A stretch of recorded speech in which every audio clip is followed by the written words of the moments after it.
स्वागत है आपका एक्सप्लेन गुरु में। आज हम आपको द 12th मैन मूवी की पूरी कहानी सुनाएंगे। ये बात है सन 1940 की, जब दुनिया सेकंड वर्ल्ड वॉर के मुश्किल दौर से गुजर रही थी और इसी के दौरान हिटलर की सेना नॉर्वे पर हमला करके वहाँ के लोगों को गुलाम बना लेती है। वहाँ के कई शहरों को जला दिया जाता है और कई लोगों की निर्मम हत्या कर दी जाती है और साथ ही में जर्मन सैनिकों द्वारा वहाँ के कई कीमती जगहों पर कब्जा कर लिया जाता है। अब इसके 3 साल बाद यानी कि सन 1943 में नॉर्वेजियन सोल्जर्स को स्कॉटलैंड में ट्रेंड किया जाता है, जिनकी ट्रेनिंग ब्रिटिश आर्मी द्वारा करवाई जाती है। अब इन्हें यहाँ पर यह सिखाया जाता है कि इन्हें कैसे जर्मन आर्मी के मिलिट्री बेस और एयरफोर्स को तबाह करना है और इसके बाद ऑपरेशन रेड को पूरा करने के लिए 12 सोल्जर्स को चुना जाता है और अब इन्हें पूरे सामान के साथ अपना मिशन पूरा करने के लिए भेज दिया जाता है। और इसके 3 महीने बाद इस मिशन से सिर्फ 1 सोल्जर ही वापस लौट पाता है और बाकी 11 सोल्जर्स को जर्मन सेना द्वारा मार दिया जाता है। और अब आगे की कहानी में हम ये जानेंगे कि कैसे ये 1 सोल्जर हिटलर की आर्मी से बचकर भाग कर आया और अपनी इस जर्नी में उसे किस किस मुश्किलों का सामना करना पड़ा। अब इस कहानी में 3 महीने पहले का समय दिखाया जाता है, जब जर्मन सोल्जर्स इन 12 सोल्जर्स को चारों तरफ से घेर लेते हैं और उनकी बोट पर हमला करके उसे तबाह कर देते हैं। और इसके बाद उनमें से 11 सोल्जर्स को बंदी बना लिया जाता है, लेकिन इनमें से एक सोल्जर जिसका नाम जैन था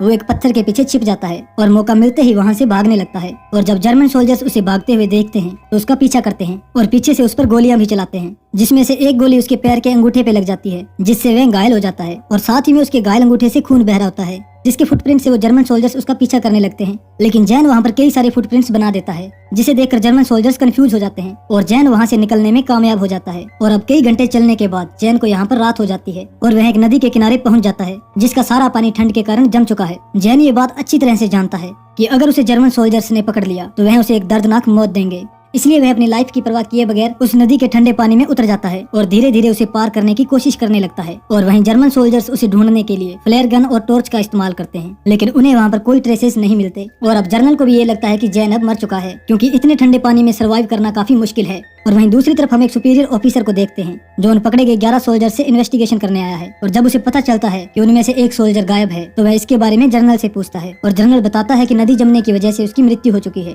लेकिन कुर्त उसकी बातों पर विश्वास नहीं करता और वो कहता है कि जब तक हमें उसकी लाश नहीं मिल जाती हमें उसे ढूंढते रहना होगा। और वह उस पूरे एरिया को फिर से सर्च करने का ऑर्डर देता है। और वहीं दूसरी तरफ हमें जैन को दिखाया जाता है जो किसी तरह से नदी क्रॉस करके बाहर आ जाता है, लेकिन अब उसकी हालत बहुत ज्यादा खराब है। उसके पूरे शरीर पर अब बर्फ जम चुकी है और ऐसी हालत में भी वह आगे बढ़ना जारी रखता है। और तभी उसे एक बोट दिखाई देती है जिस पर मौजूद कपल से वह मदद मांगने लगता है। और जैन की ऐसी हालत देखकर उनको जैन पर दया आ जाती है और वो लोग जैन को अपने घर ले जाते हैं। अब वह महिला जैन को गर्म कपड़े देती है और साथ ही में उसके जख्मों पर दवाई भी लगाती है, जिसकी वजह से उसकी जान बच जाती है। और वहीं दूसरी तरफ हमें ऑफिसर कृत को दिखाया जाता है जो उन 11 लोगों से 12th मैन के बारे में इन्वेस्टिगेशन करता है, लेकिन वो 11 सोल्जर्स अपना मुंह नहीं खोलते। और अब इसके बाद उन लोगों के साथ 3rd डिग्री टॉर्चर किया जाता है और उन्हें बहुत ही कठोर यातनाएं दी जाती है। दरअसल कुर्त ये जानता है कि कोई भी इंसान बर्फीले पानी में लगभग 20 मिनट तक सर्वाइव कर सकता है और इसीलिए उसे 12th मैन के जिंदा होने का अंदेशा होता है। और इसके बाद वह खुद बर्फीले पानी में उतरता है और 20 मिनट सर्वाइव करने के बाद उसे ये यकीन हो जाता है कि 12th मैन अभी भी जिंदा है। और वहीं जैन की हालत अब काफी हद तक ठीक हो चुकी है और वह लोकल्स लोगों की मदद लेकर अपने आगे के सफर पर निकल जाता है।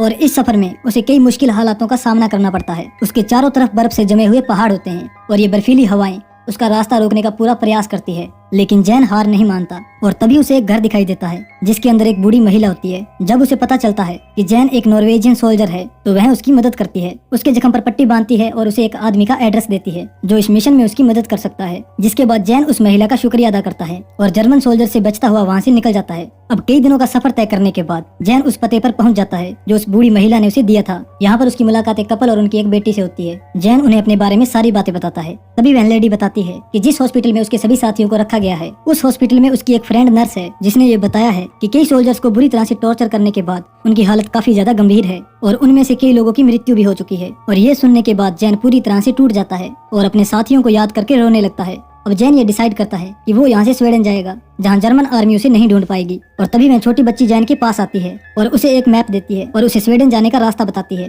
और वहीं कृत को जब 12th मैन के बारे में कोई इन्फॉर्मेशन नहीं मिलती तो वह उन सभी नॉर्वेजियन सोल्जर्स को मरवा देता है। और तभी एक ऑफिसर कृत के पास आता है और वह उसे बताता है कि उसने हर जगह पर 12th मैन को ढूंढने की कोशिश की और घर घर जाकर ढूंढा, लेकिन 12th मैन उसे कहीं पर भी नहीं मिला। इसलिए अब उन्हें ये मान लेना चाहिए कि 12th मैन मर चुका है। और वह कृत से रिक्वेस्ट करता है कि हिटलर के पास जाने वाली रिपोर्ट में कि वह सभी 12 सोल्जर्स के मारे जाने की रिपोर्ट लिखे, लेकिन तभी कृत कहता है कि वह हिटलर से झूठ नहीं बोल सकता। और वहीं जैन को दिखाया जाता है जो एक फिशरमैन के घर पर पहुंच जाता है। जैन उस फिशरमैन से स्वीडन जाने के लिए रिक्वेस्ट रिक्वेस्ट करता है, जिसके बाद वो फिशरमैन उसकी मदद करने के लिए मान जाता है और वो जैन को अपनी बोट में बिठाकर स्वीडन की दिशा में ले जाने लगता है। और इस फिशरमैन को मौजूदा हालातों के बारे में अच्छी जानकारी होती है, इसलिए वह जैन को ऑफिसर कृत से सावधान रहने के लिए कहता है, क्योंकि वह उसे हर तरफ ढूंढ रहा है। क्योंकि कृत का यह रिकॉर्ड रहा है कि आज तक कोई भी प्रिजनर उसकी कैद से भाग नहीं पाया है। अब एक जगह पहुंचने के बाद वो फिशरमैन अपनी बोट को रोक देता है और जाने से पहले वह जैन को गर्म कपड़े और खाना और स्केच देता है। और इसके बाद जैन उस बर्फीली पहाड़ियों से स्वीडन की तरफ जाने लगता है। और वहीं दूसरी तरफ हमें कृत को दिखाया जाता है, जो अब ये मान लेता है कि 12th मैन अब मर चुका है, इसलिए वह सभी 12 सोल्जर्स की मरने की रिपोर्ट तैयार करके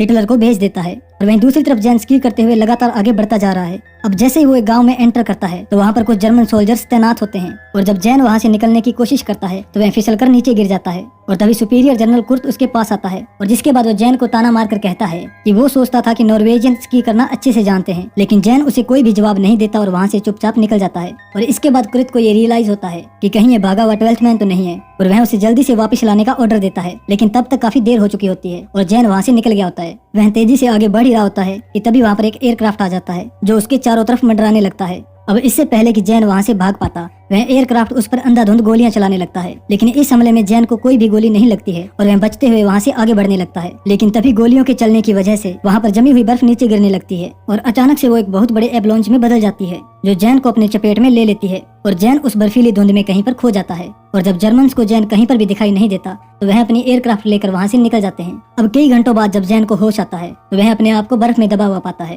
वह किसी तरह से बर्फ से निकलने की कोशिश करता है, लेकिन अब उसकी हालत काफी ज्यादा खराब हो चुकी है और चोट लगने की वजह से उसके शरीर से खून बह रहा होता है। उसकी आंखें लाल हो चुकी है और उसके हाथों के नाखून गिरने लगे हैं, लेकिन उसकी इच्छा शक्ति इतनी मजबूत होती है कि वह इस कंडीशन में भी सर्वाइव कर जाता है और धीरे धीरे खिसकते हुए बर्फ से बाहर निकल आता है। और वहीं दूसरी तरफ हमें जनरल कृत को दिखाया जाता है, जिसे ये इन्फॉर्म किया जाता है कि एवलांच में 12th मैन मारा जा चुका है, लेकिन कृत को अभी भी विश्वास नहीं होता, इसलिए वह उसकी बॉडी को ढूंढने के लिए वहाँ पर कुछ सोल्जर्स भेजता है। लेकिन जैन तब तक वहाँ से निकल चुका होता है और वहाँ सोल्जर्स को एक नक्शा और कुछ खाने की चीजें और टूटी हुई स्कीज मिलती है। और जब कृत को इसके बारे में पता चलता है तो वह जैन को ढूंढने के लिए निकल पड़ता है और उस जगह पर मौजूद आसपास के सभी घरों में तलाशी लेने का ऑर्डर देता है। अब सोल्जर्स घर घर जाकर पूछताछ करते हैं, लेकिन उन्हें कोई भी ट्रेसेस नहीं मिलते। और वहीं हमें जैन को दिखाया जाता है, जो खुद को जिंदा रखकर आगे बढ़ने की कोशिश कर रहा होता है और अब उसका पूरा शरीर बर्फ से जम चुका है और उसके पैर भी अब लड़खड़ाने लगे हैं, लेकिन वह हार नहीं मानता और चलते चलते गाँव के नजदीक पहुँच जाता है। और जब मैरियस और गुडरोन जैन को आते हुए देखते हैं तो वे भागकर उसकी तरफ जाते हैं और उसे घर के अंदर ले आते हैं। अब वो लोग उसे गर्म कपड़े पहनाते हैं और उसका इलाज करते हैं और इसके बाद वे उसे एक सुरक्षित जगह पर छिपा देते हैं। अब जब जैन को एक हफ्ते बाद होश आता है तो वह काफी अच्छा महसूस कर रहा होता है और उसकी हालत अब काफी हद तक ठीक हो चुकी है, लेकिन उसके पैर का इन्फेक्शन काफी ज्यादा बढ़ चुका है, जिसकी वजह से वह अभी चल नहीं पाएगा। और वहीं कृत का शक अब यकीन में बदल जाता है और वह जान चुका है कि 12th मैन अभी भी जिंदा है। और जिसके बाद कुछ सोल्जर्स मैरियस और गुडरोन से पूछताछ करने आते हैं, लेकिन मैरियस और गुडरोन उन्हें कुछ भी नहीं बताते। और जब जर्मन सोल्जर्स वहाँ से चले जाते हैं तो गुडरोन अपने दोस्तों की मदद से जैन को एक स्लेज पर लेटा देता है और उसे वहाँ से ले जाकर एक सुरक्षित जगह पर शिफ्ट कर देता है, जहाँ हिटलर की आर्मी उस तक ना पहुँच सके। गुडरोन कहता है कि हम जल्दी ही बॉर्डर पार करने का कोई ना कोई रास्ता निकाल लेंगे और तब तक तुम्हें इसी जगह पर छुपकर रहना होगा और ये जगह पूरी तरह से सुरक्षित है। अब जैन यहाँ पर अकेला होता है। अब जैसे जैसे कुछ दिन बीतने लगते हैं तो वह अपना दिमागी संतुलन खोने लगता है और उसे बुरे बुरे सपने आने लगते हैं। वह अपने सपने में जर्मन सोल्जर्स को देखता है जो उसे पकड़ने के लिए आ रहे हैं, तो वह कभी खुद को डांस करते हुए देखता है। अब जैन को इस जगह पर रहते हुए कई हफ्ते बीत जाते हैं और एक दिन वह देखता है कि उसकी पैर की उंगलियां अब काली पड़ने लगी है और इन्फेक्शन लगातार बढ़ता जा रहा था, लेकिन इस जगह पर उसकी मदद करने वाला कोई भी नहीं होता। इसलिए वह खुद को मजबूत करता है और जिन उंगलियों में गैंग्रीन फैल गया है वह उन उंगलियों को चाकू की मदद से काट देता है और जिसके बाद वह बुरी तरह से चिल्लाने लगता है और दर्द से बेहोश हो जाता है। अब 9 दिन बीत जाने के बाद मैरियस कुछ लोगों के साथ उस जगह पर आता है और वो जैन को बताता है कि हमने तुम्हारे निकलने का रास्ता ढूंढ लिया है। और इसके बाद वो लोग जैन को एक स्लेज पर लेटाते हैं और कुछ रस्सियों की मदद से खींचकर उसे वहाँ से ले जाने लगते हैं। जब मैरियस और उसके साथी जैन को यहाँ से ले जाने लगते हैं तो जर्मन आर्मी का एक एयरक्राफ्ट वहाँ पर आ जाता है, जिसे देखकर वो लोग जैन को एक बड़े से पत्थर के नीचे छिपा देते हैं। और तभी मैरियस जैन को बताता है कि जल्दी ही तुम्हें लेने के लिए कुछ लोग आएंगे जो स्वीडन के बॉर्डर को क्रॉस करने में तुम्हारी मदद करेंगे। और इसके बाद वो लोग यहाँ से चले जाते हैं और अब उस पत्थर के नीचे इंतजार करते हुए जैन को कई दिन बीत जाते हैं, लेकिन वहाँ पर उसे लेने के लिए कोई नहीं आता। और रात को तापमान भी यहाँ पर -20 डिग्री तक पहुँच जाता है और उसके आसपास बर्फ जमने लगती है। और अब जैन को भी ये लगने लगता है कि यहाँ पर उसे लेने के लिए कोई नहीं आने वाला और अब उसकी हिम्मत भी टूटने लगती है। और वहीं मैरियस और गुडरोन ये बात कर रहे होते हैं कि शायद अब तक जैन ने बॉर्डर क्रॉस कर लिया होगा। और तभी यहाँ पर एक शख्स आता है जो कुछ दिन पहले जैन को स्वीडन का बॉर्डर क्रॉस कराने वाला था। और वह आदमी कहता है कि मैंने जैन को ढूंढने की काफी कोशिश की, लेकिन वो मुझे कहीं भी नहीं मिला। और इसके बाद मैरियस को ये एहसास होता है कि शायद वह जैन को किसी गलत पत्थर के नीचे छिपा आए हैं। और ये सुनकर गुडरोन काफी घबरा जाती है और मैरियस अपनी एक नर्स दोस्त के साथ जैन को ढूंढने के लिए निकल पड़ता है। और वह लोग जब पहाड़ी पर पहुंचकर जैन को देखते हैं तो जैन अब तक पूरी तरह से बर्फ से ढक चुका होता है और इसके बाद वह लोग जल्दी से वहाँ पर जमी बर्फ को हटाते हैं और देखते हैं कि जैन के शरीर में कोई भी हलचल नहीं है और उसे देखकर ये लगता है कि वह मर चुका है। और इसके बाद जैन के शरीर में कुछ हलचल होती है और यह देखकर मैरियस उसे जल्दी से बर्फ से बाहर निकालता है और उसे पीने के लिए गर्म सूप देता है। मॉरियस कहता है कि उसे कुछ घंटों का और इंतजार करना है, जिसके बाद वो लोग जल्दी से उसे यहाँ से ले जाएंगे। और इसके बाद मैरियस वापस गाँव में लौट आता है और गुडरिन को बताता है कि जैन अभी भी जिंदा है। और इसके बाद कुछ लोग जैन के पास पहुँच जाते हैं, जो उसे एक स्लेज पर लेटाकर स्वीडन की बॉर्डर की तरफ ले जाने लगते हैं। लेकिन जैन अब काफी ज्यादा कमजोर हो चुका है और रात होने के बाद वहाँ पर काफी ज्यादा बर्फीली हवाएं भी चलने लगती है, जिसकी वजह से जैन वहाँ पर बेहोश हो जाता है। और जब वह जागता है तो वह अपने आप को एक गुफा के अंदर पाता है। अब उन लोगों का ग्रुप लीडर बताता है कि आगे जर्मन्स का कड़ा पहरा है, इसीलिए वो लोग अभी बॉर्डर क्रॉस नहीं कर सकते। और जैन अब उस पर गुस्सा करता है और उन्हें कहता है कि मैं अब काफी ज्यादा कमजोर हो चुका हूँ और अगर मैं मर गया तो मेरे पास जो भी इम्पोर्टेंट इन्फॉर्मेशन है वो कभी भी नॉर्वे तक नहीं पहुँच पाएगी। जिस पर ग्रुप लीडर कहता है कि हम जल्दी ही कोई ना कोई रास्ता निकाल लेंगे, तब तक हमें इसी जगह पर इंतजार करना होगा। अब उस गुफा के अंदर जैन को 6 दिन बीत जाते हैं और उसके पैर का इन्फेक्शन और भी ज्यादा बढ़ता जा रहा है और उसकी तबीयत भी दिन ब दिन बिगड़ती जा रही है। अब गैंग्रीन रोकने के लिए डॉक्टर उसके पैर के इन्फेक्शन को काट देता है और वहाँ उसकी अच्छे से देखभाल की जाती है। और जब जैन की हालत कुछ अच्छी हो जाती है तो वह लोग जैन को बॉर्डर क्रॉस कराने का डिसीजन लेते हैं और इसके बाद वो जैन को एक स्लेज पर लेटाकर बॉर्डर की तरफ ले जाने लगते हैं। अब प्लान के मुताबिक वो लोग बॉर्डर के पास पहुंच जाते हैं, जहाँ हजारों की तादाद में रेंडियर मौजूद होते हैं और यहाँ पर जर्मन्स की एक चेक पोस्ट भी होती है, जिससे बचने के लिए जैन की स्लेज को वह एक रेंडियर से बांध देते हैं और उन रेंडियर्स को स्वीडन की बॉर्डर की तरफ रवाना कर देते हैं। और जब रेंडियर वहाँ से गुजरते हैं तो उनकी तादाद काफी ज्यादा होती है, इसलिए जर्मन सोल्जर्स जैन को नहीं देख पाते और अब जैन बॉर्डर के नजदीक जाने लगता है। लेकिन तभी स्लेज की रस्सी खुल जाती है और इस भयानक एक्सीडेंट में जैन की स्लेज पलट जाती है, जिसमें जैन को काफी गंभीर चोटें आती हैं और अब जर्मन सोल्जर्स भी उसे देख लेते हैं। अब इससे पहले कि वह गोली चलाते, जैन हाथों से घसीटते हुए उस स्लेज को एक पत्थर के पीछे ले जाता है, जिसके बाद जर्मन्स भी उसकी तरफ बढ़ने लगते हैं। लेकिन जैन का यह प्रण था कि अगर वह पकड़ा भी गया तो वह जर्मन्स की गोली से नहीं मरेगा, इसलिए वह खुद को शूट करने के लिए अपनी गन को बाहर निकालता है। लेकिन तभी यहाँ पर एक चमत्कार होता है, जो रेंडियर उसे यहाँ पर खींच कर लाया था वह अपने आप ही उसके पास आ जाता है और इसके बाद वो रस्सी को मजबूती से बांधता है और एक हवा में फायर करता है और जो रेंडियर होता है वो पूरी तेजी के साथ बॉर्डर की तरफ दौड़ने लगता है। जर्मन सोल्जर्स लगातार उस पर फायरिंग करते हैं, लेकिन उनकी एक भी गोली जैन को छू भी नहीं पाती और अंत में वह स्वीडन की सीमा में पहुंच जाता है, जो जैन के लिए किसी चमत्कार से कम नहीं था और जैन अपने इस मिशन में कामयाब हो जाता है। अब जर्मन सोल्जर्स क्रुत को फोन करके बताते हैं कि 12th मैन उनसे बचकर भागने में कामयाब हो गया है और जब क्रुत ये सुनता है तो उसके पैरों तले से जमीन खिसक जाती है, क्योंकि ये पहली बार हुआ था जब क्रुत किसी कैदी को पकड़ने में नाकामयाब हुआ था। और अब कहानी में 3 महीने बाद का समय दिखाया जाता है, जहाँ जैन अब काफी हद तक ठीक हो चुका है। हालांकि इस मिशन में वह अपने पैरों की उंगलियां गवा चुका है।